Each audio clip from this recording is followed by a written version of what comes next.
Je crois pour ma part que ce que nous sommes en train de vivre est plutôt de l'ordre d'une grande bascule ou d'un grand bouleversement.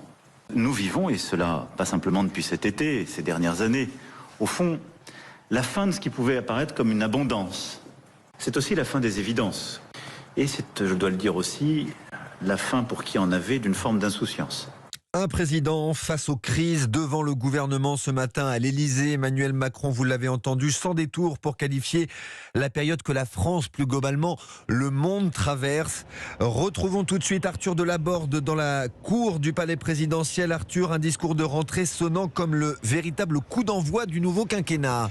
Oui, ton grave et visage fermé, Emmanuel Macron a d'abord voulu préparer les Français à des temps particulièrement difficiles, évoquant quelque part la fin d'une époque, avec ces mots que vous venez d'entendre, fin des abondances, fin des évidences, fin d'une forme d'insouciance, le début d'une grande bascule, a-t-il dit, la liberté.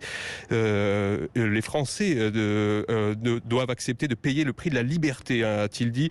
C'est ce qu'il avait d'ailleurs déjà prononcé la semaine dernière dans son discours depuis Bormes-les-Mimosas, en demandant donc aux Français d'accepter de payer le prix de cette liberté, référence aussi à la crise énergétique, l'inflation et la guerre en Ukraine, une forme donc de dramatisation de la part du président qui demande du coup au gouvernement d'être à la hauteur, et c'est assez rare pour être souligné, en réglant au passage des comptes en public avec certains ministres dont il n'a visiblement pas été content cet été.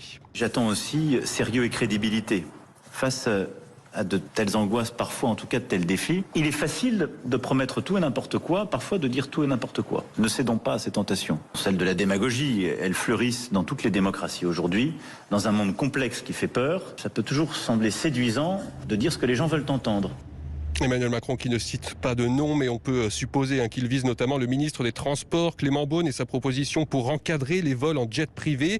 Autre mise au point sur Fresnes, le chef de l'État a tenu à marquer une ligne de fermeté, voulant casser toute image de laxisme après la diffusion de ces images de détenus parfois lourdement condamnés en train de s'amuser, et notamment de faire une course de cartes dans la prison. Beaucoup de nos compatriotes ont pu être choqués par ce qu'ils ont pu voir dans nos prisons. Garde des Sceaux a eu raison de rappeler là aussi ce qu'il convient de faire et de ne pas faire. Que la peine a un sens dans la société, elle ne vaut pas exclusion de tout, elle a vocation ensuite à permettre de réinsérer. Enfin, il ne faut pas nourrir le trouble face à ces grands changements que j'évoquais.